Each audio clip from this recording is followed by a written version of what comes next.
삶의 깊은 이치를 함께 나누는 시간입니다.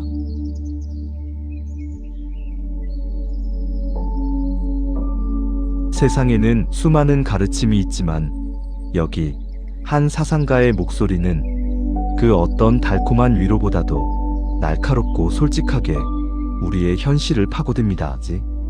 염세주의자라 불리지만 어쩌면 그 누구보다도 인간의 본질과 삶의 실체를 정확하게 꿰뚫어 본 철학자 아르투어 쇼펜하우어입니다. 우리가 30에서 50 사이에 느끼는 삶의 무게와 번미는 결코 가볍지 않습니다. 청춘의 막연한 기대는 현실의 파도에 부딪히고 책임감이라는 짐은 어깨를 짓누르죠. 오늘 쇼펜하우어가 남긴 지혜의 조각들을 통해 우리의 고통스러운 현실을 어떻게 이해하고 어떻게 이 지상의 여정을 견뎌낼 수 있을지 그 실마리를 찾아보려 합니다. 쇼펜하우어의 통찰은 때로는 쓰디쓰지만 그 쓴 약이야말로 우리 내면의 성장을 위한 가장 정직한 자양분이 될 것입니다. 우리 인생의 가장 중요한 시기에 스스로를 단단하게 무장시켜줄 5가지 깊은 명언을 지금부터 천천히 곱씹어 보겠습니다.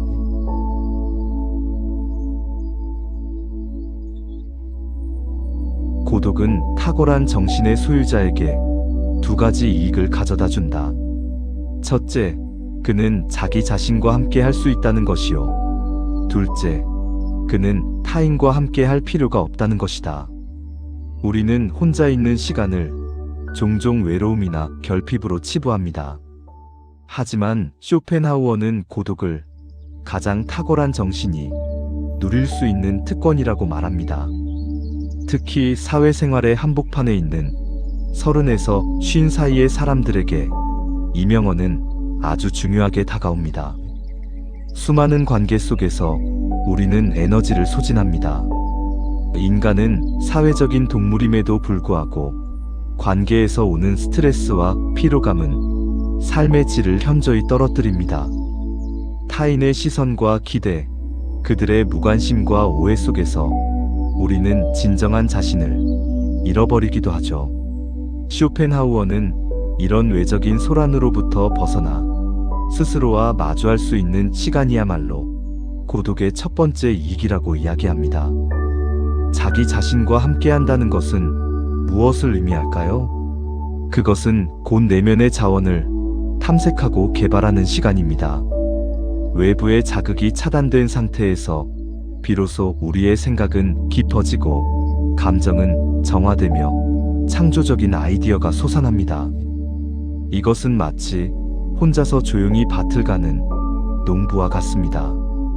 외부의 방해 없이 자기 내면의 땅을 깊이 갈아엎을 때 비로소 풍성한 수확을 기대할 수 있는 것이죠. 쇼펜하우어가 살았던 19세기 독일 사회는 오늘날과 크게 다르지 않았습니다. 사람들은 끊임없이 사교 모임에 참석하고 카페와 살롱을 오가며 타인과의 교류 속에서 자신의 존재 가치를 확인하려 했습니다. 하지만 쇼펜하우어는 그런 분주한 삶에서 한 걸음 물러섰습니다. 그는 홀로 책을 읽고 산책을 하며 자신의 철학을 깊이 있게 사유하는 시간을 가졌습니다. 그의 이런 고독한 생활 방식이 오늘날 우리에게 위대한 철학적 유산으로 남겨진 것입니다. 고독 속에서 우리는 비로소 진정한 자신과 만날 수 있습니다. 타인의 평가와 기대로 만들어진 가짜 자아가 아니라 내면 깊은 곳에 진실한 목소리를 듣게 됩니다. 이 목소리는 때로 불편한 진실을 말하기도 합니다. 나의 부족함, 나의 두려움, 나의 욕망을 있는 그대로 드러냅니다. 하지만 이 불편한 대면이야말로 성장의 출발점입니다. 자신을 정직하게 마주하지 않고는 어떤 변화도, 어떤 성숙도 일어날 수 없기 때문입니다. 그리고 2번째 이익, 타인과 함께 할 필요가 없다는 점은 고독의 가장 큰 선물일 수 있습니다. 쇼펜하우어는 타인과의 교류를 통해 얻는 즐거움은 대부분 피상적이며 오히려 우리의 평정심과 독립성을 해친다고 경고했습니다. 그는 대부분의 사람들이 가지고 있는 내면의 공허함을 채우기 위해 밖으로만 향한다고 지적합니다. 그들은 혼자 있는 것을 견디지 못하고 끊임없이 대화, 오락, 유행, 그리고 남들의 이목을 쫓습니다. 하지만 이런 외적인 것들은 잠시의 도피처일 뿐 근본적인 만족을 주지 못합니다. 생각해 보십시오. 오늘날 우리는 스마트폰이라는 기계를 통해 24시간 내내 타인과 연결되어 있습니다. 누군가의 메시지, 누군가의 소식, 누군가의 일상이 끊임없이 우리에게 쏟아집니다. 우리는 이것을 소통이라고 부르지만 쇼펜하우어의 눈으로 보면 이는 고독을 견디지 못하는 현대인의 도피에 불과합니다. 진정한 소통은 먼저 자신과의 깊은 대화가 선행되어야 합니다. 자신의 생각과 감정을 명확히 알고 있는 사람만이 타인과도 의미 있는 관계를 맺을 수 있습니다. 결국 인생의 행복은 얼마나 많은 사람들과 어울리느냐가 아니라 혼자서 얼마나 잘 지낼 수 있느냐에 달려 있습니다. 내면이 충실한 사람은 타인의 존재에 의존하지 않고도 스스로 완전하며 오히려 고독 속에서 가장 빛을 발합니다. 30에서 50, 이 시기에 우리는 진정한 친구와 의미 없는 관계를 구분할 줄 아는 지혜를 배워야 합니다. 쓸데없는 관계에 쏟을 에너지를 자신을 위한 사색과 성찰에 투자하십시오. 고독은 외로움이 아니라 스스로를 지키는 가장 강력한 방어막이자 정신적인 풍요로움으로 나아가는 문입니다. 매일 저녁 단 10분이라도 모든 연결을 끊고 오직 자신과만 마주하는 시간을 가지십시오. 그 10분이 쌓여 당신의 내면은 점점 더 견고해지고 점점 더 풍요로워질 것입니다.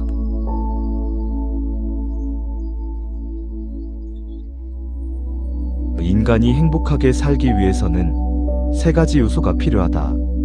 첫째는 인간의 됨됨이, 둘째는 소유, 셋째는 평판이다. 이 가운데 인간의 됨됨이가 압도적으로 가장 중요하다.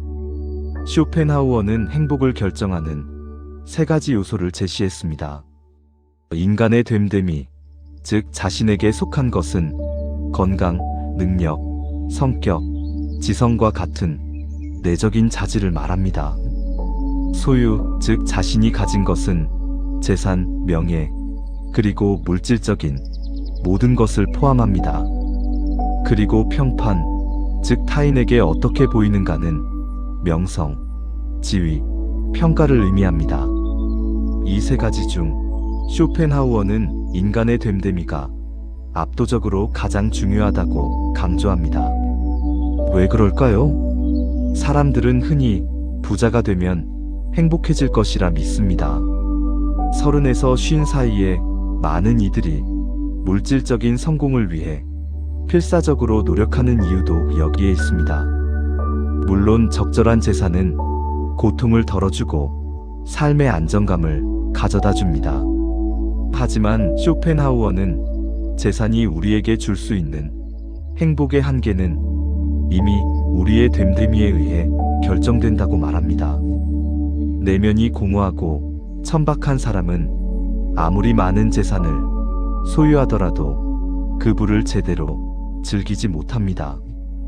그들은 돈을 끊임없이 더 많은 소비와 쾌락, 그리고 끝없는 욕망을 채우는 데 사용하며 결국은 더 큰 공허함에 빠지게 됩니다.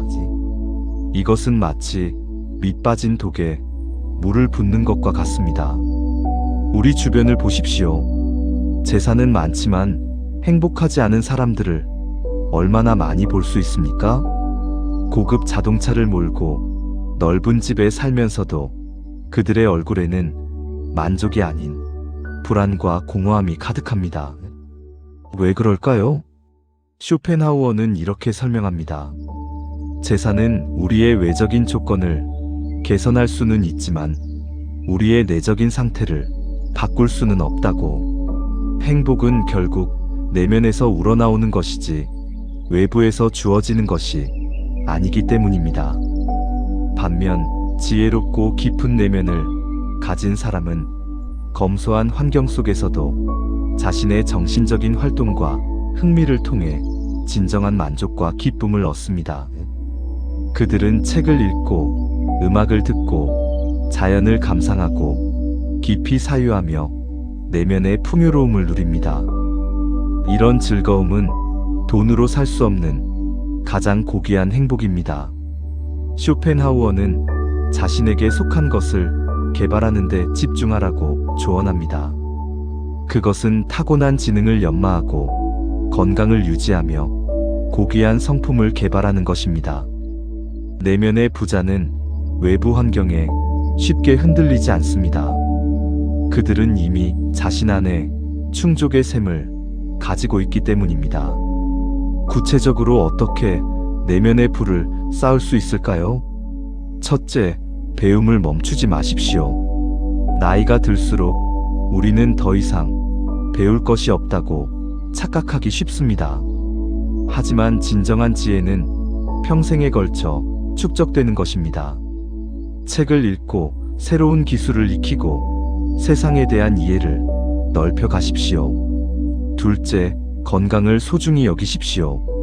쇼펜하우어는 건강이 모든 것의 기초라고 강조했습니다. 아무리 많은 재산이 있어도 건강을 잃으면 그 모든 것이 무용지물이 됩니다. 규칙적인 운동과 절제된 식사, 충분한 휴식을 통해 몸과 마음의 건강을 지키십시오. 셋째, 고귀한 취미를 가지십시오. 예술, 음악, 문학, 자연 감상과 같은 정신적인 활동은 우리 내면을 풍요롭게 하고 삶의 깊이를 더합니다. 이런 활동은 단순한 시간 때우기가 아니라 우리 영혼을 살찌우는 진정한 양식입니다. 넷째, 성품을 닦으십시오. 인내심, 겸손, 자비심, 정직함과 같은 덕목을 키우는 것은 평생의 과제입니다. 이런 성품이야말로 우리를 진정으로 존경받을 만한 인간으로 만들어줍니다. 물론 이 말을 듣고 재산의 중요성을 완전히 무시해서는 안 됩니다. 쇼펜하우어는 재산이 어느 정도 있어야 하는 것은 맞지만 탐욕을 경계해야 한다고 덧붙입니다. 재산을 모으는 주된 목적은 타인에게 의존하지 않는 독립성을 확보하는 데 있어야 합니다. 독립성은 정신적인 자유와 사색의 시간을 보장해주는 가장 중요한 조건이며 이것이 곧 행복으로 가는 지름길이라고 쇼펜하우어는 역설합니다. 돈이 많아야 자유롭다는 것이 아닙니다. 적당한 돈으로 누구에게도 구속받지 않고 자신이 원하는 삶을 살 수 있다면 그것이 바로 진정한 자유입니다. 많은 사람들이 더 많은 돈을 벌기 위해 자신의 시간과 건강을 희생합니다. 하지만 그렇게 모은 돈은 결국 병원비로 나가거나 누릴 시간조차 없이 인생이 저물어버립니다. 이것은 얼마나 어리석은 일입니까? 결국 우리가 30부터 50까지 매일 집중해야 할 것은 통장의 잔고가 아니라 내면의 잔고를 채우는 일입니다. 돈은 불행을 잠시 유예시켜 줄지는 몰라도 행복 그 자체를 선물하지는 못합니다. 당신이라는 인간의 됨됨이 자체가 당신의 행복을 결정하는 최종 심판관입니다. 오늘부터라도 당신의 에너지를 외적인 성공보다 내적인 성장에 더 많이 투자하십시오. 그것이 당신의 노년을 그리고 당신의 전 생애를 진정으로 풍요롭게 만드는 유일한 길입니다.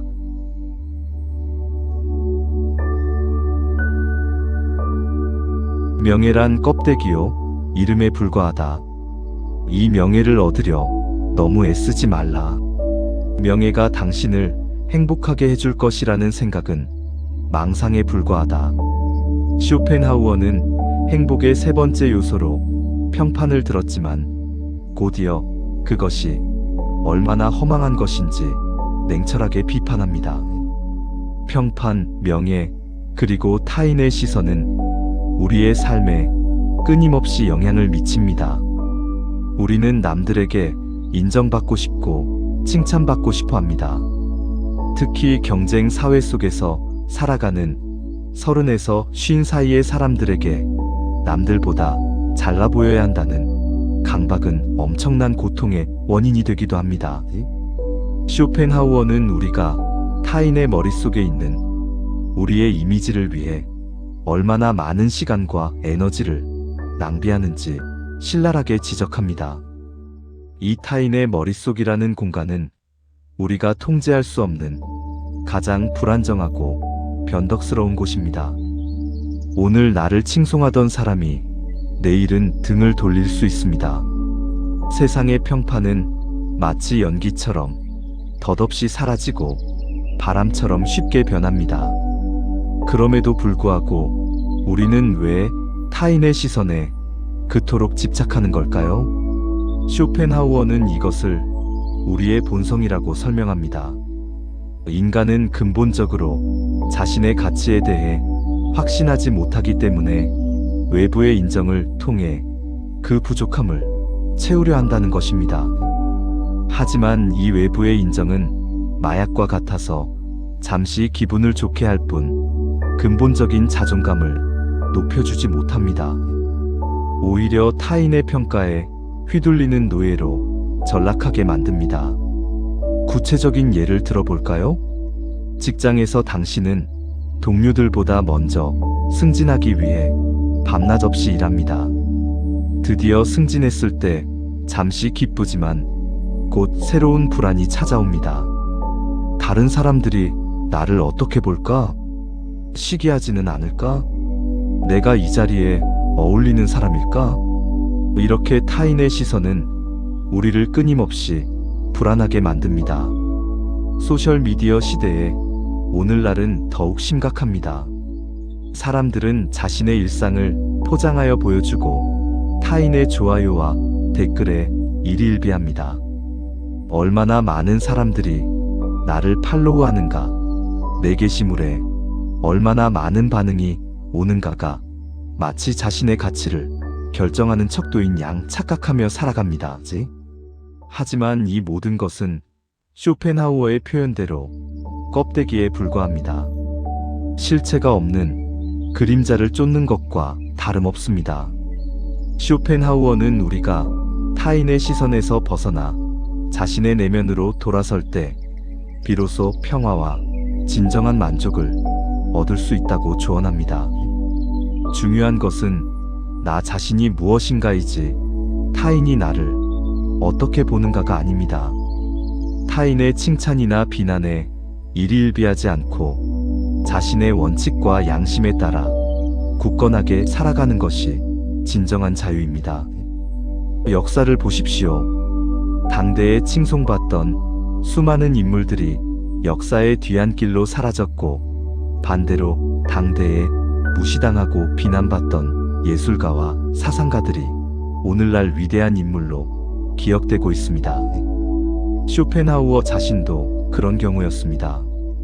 그의 주저인 의지와 표상으로서의 세계는 출간 당시 거의 주목받지 못했습니다.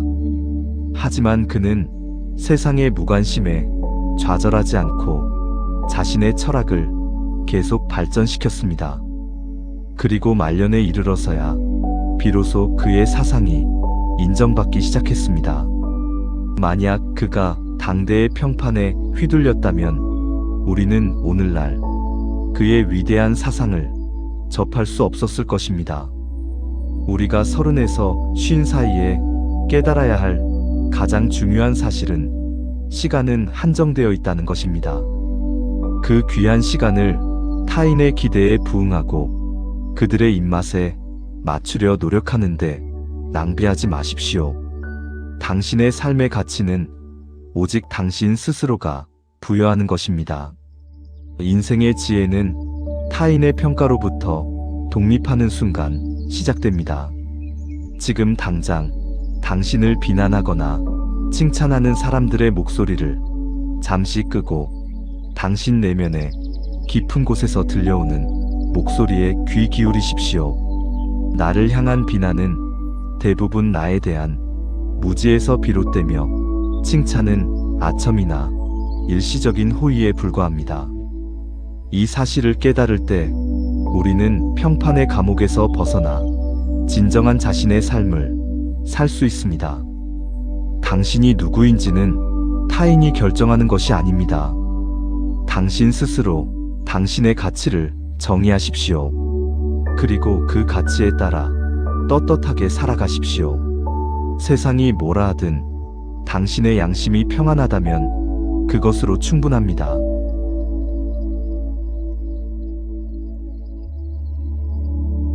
삶은 시계추와 같다.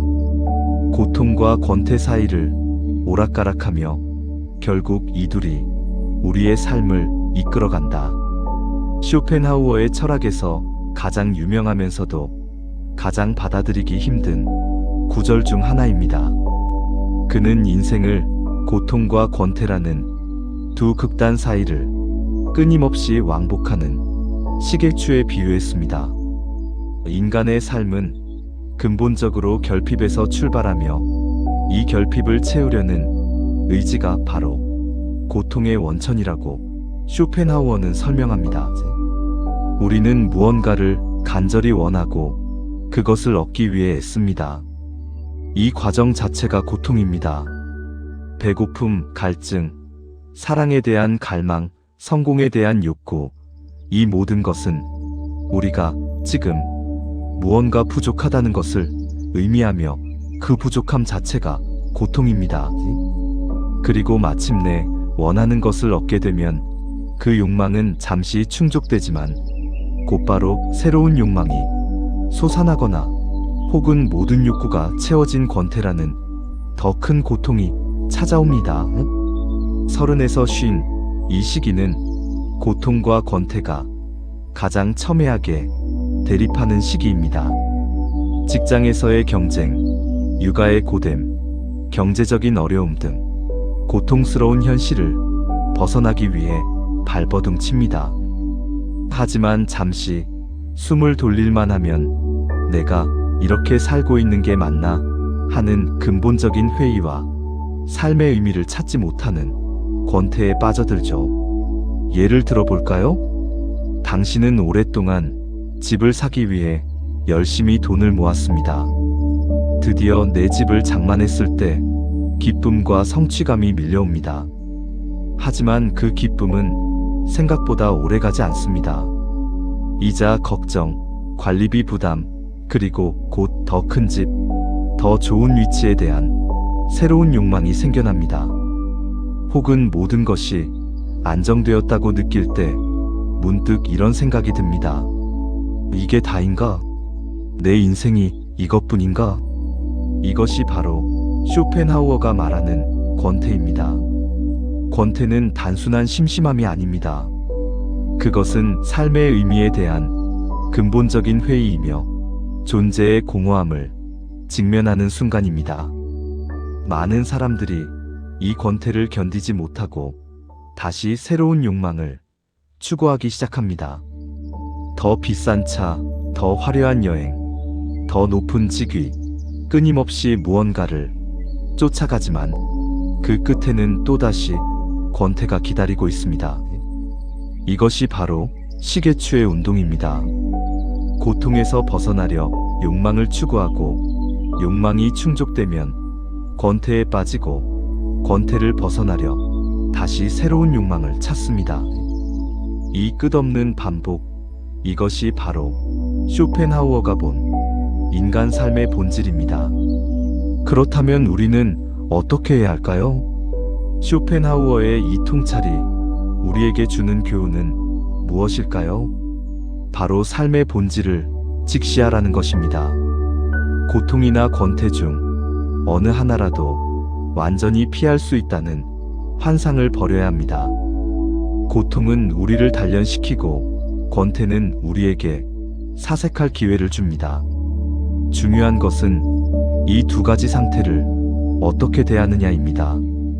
고통 속에 있을 때 우리는 그것을 단순히 피하려고만 하지 말고 그 고통이 나에게 가르쳐주는 교훈이 무엇인지 깊이 성찰해야 합니다. 고통은 우리에게 삶의 덧없음과 욕망의 허무함을 깨닫게 하는 스승이 될 수 있습니다. 병으로 고통받을 때 우리는 건강의 소중함을 깨닫습니다. 실패의 고통 속에서 우리는 겸손과 인내를 배웁니다.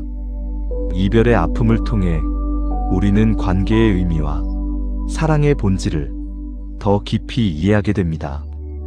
권태 속에 있을 때 우리는 외부의 자극이나 피상적인 유흥으로 시간을 때우려 하지 말고 내면의 활동을 통해 시간을 의미 있게 채워야 합니다. 독서, 예술 감상, 사색, 그리고 자신의 능력을 발전시키는 활동이야말로 권태를 이길 수 있는 유일한 무기입니다. 권태는 사실 우리에게 주어진 귀한 선물일 수 있습니다. 바쁜 일상에서 벗어나 자신을 돌아보고 삶의 방향을 재정립하며 진정으로 의미 있는 것이 무엇인지 생각할 수 있는 시간이기 때문입니다.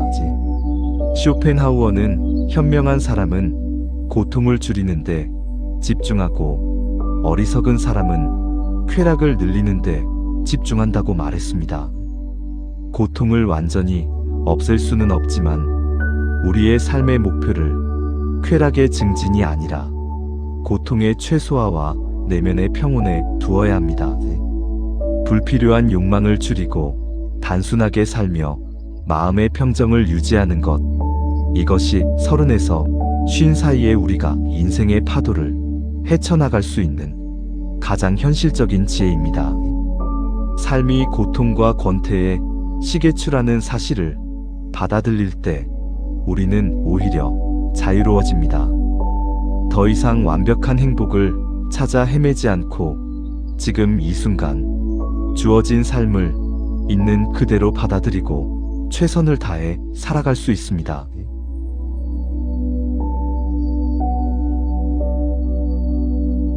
다른 사람의 생각을 읽는데 시간을 보내지 말고 내 자신의 생각을 닦는데 시간을 써라.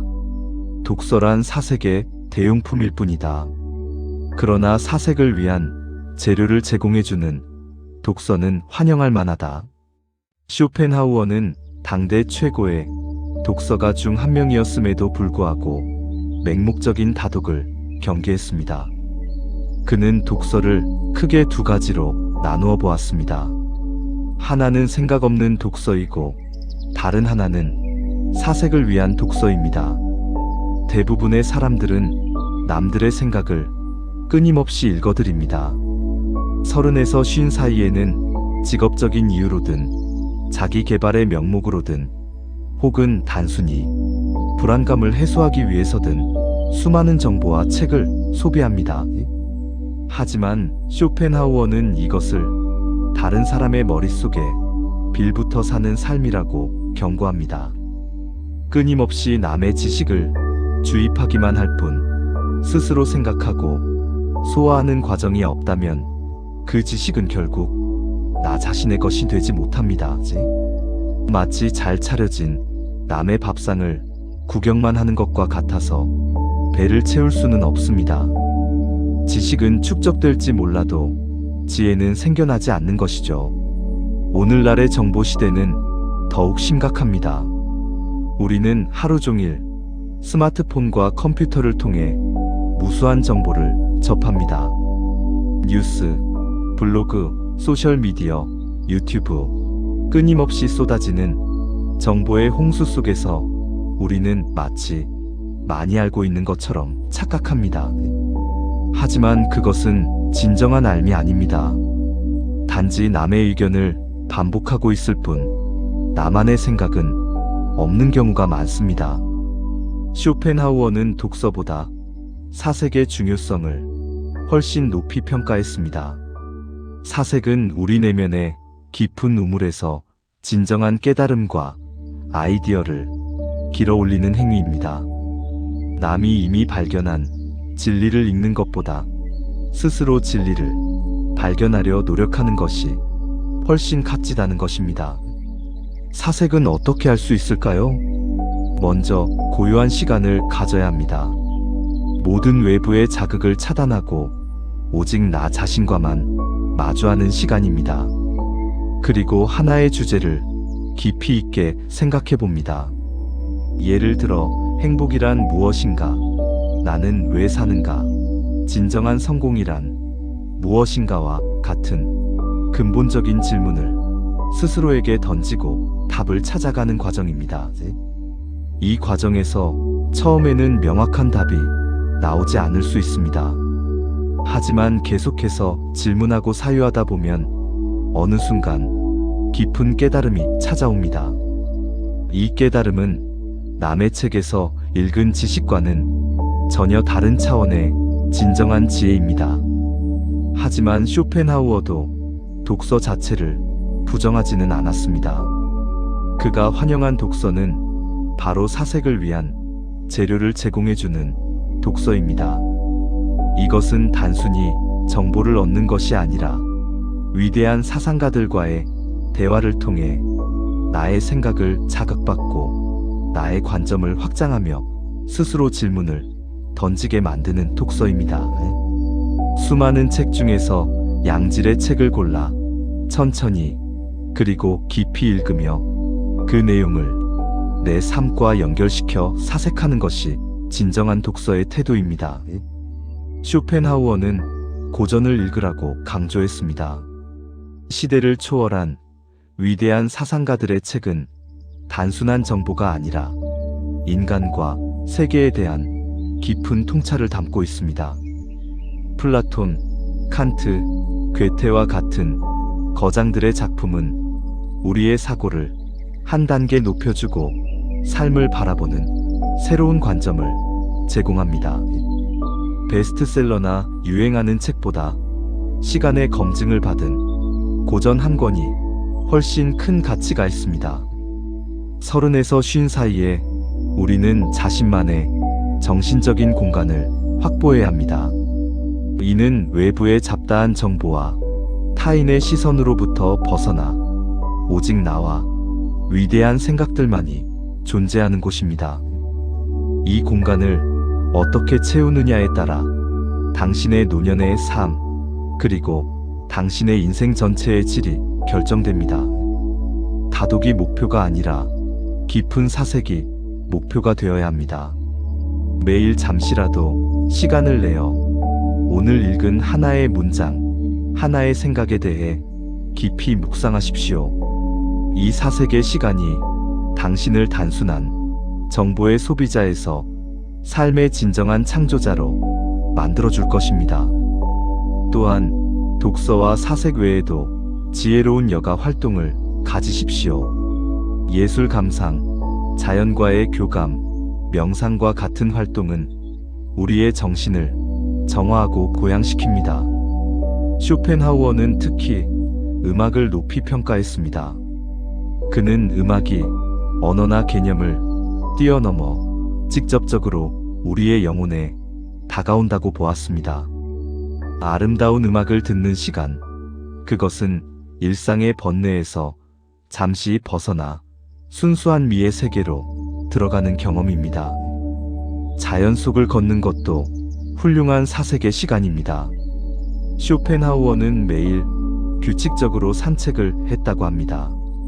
걷는 동안 몸은 움직이지만 마음은 자유롭게 사유합니다. 자연의 아름다움과 고요함 속에서 우리는 삶의 본질에 더 가까이 다가갈 수 있습니다. 결국 여가 시간을 어떻게 보내느냐가 당신의 삶의 질을 결정합니다. 텔레비전 앞에서 무심코 시간을 흘려보내거나 의미 없는 잡담으로 시간을 소비하는 것은 당신의 인생을 낭비하는 것입니다. 대신 당신의 정신을 풍요롭게 하는 활동에 시간을 투자하십시오. 그 투자는 당신의 노년에 그리고 당신의 영혼에 풍성한 열매로 돌아올 것입니다.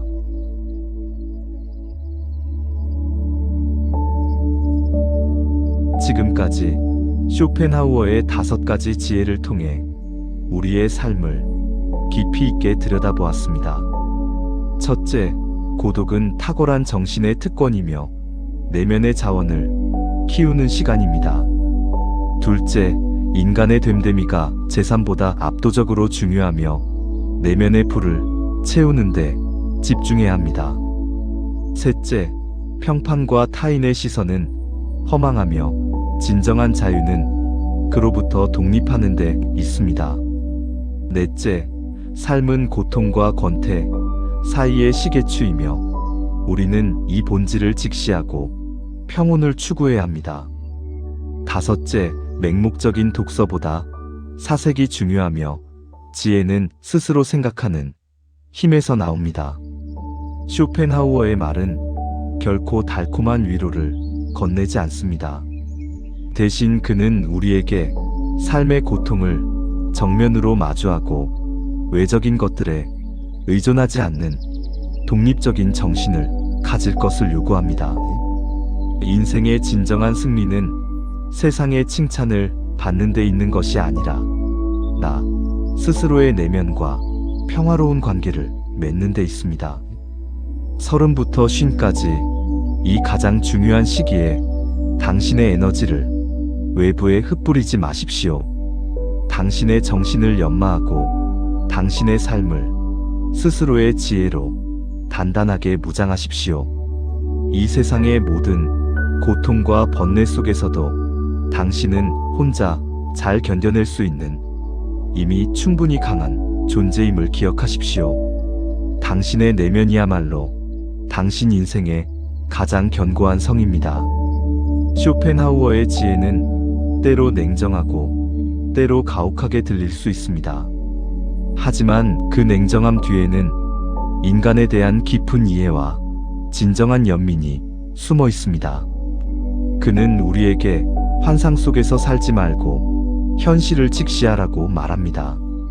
하지만 그 현실 직시는 절망이 아니라 오히려 진정한 평화로 가는 첫걸음입니다. 우리가 더 이상 불가능한 행복을 쫓지 않을 때, 우리가 더 이상 타인의 인정에 목매지 않을 때, 우리가 더 이상 끝없는 욕망의 노예로 살지 않을 때 비로소 우리는 자유로워집니다. 그리고 그 자유 속에서 진정한 평온과 만족을 발견하게 됩니다.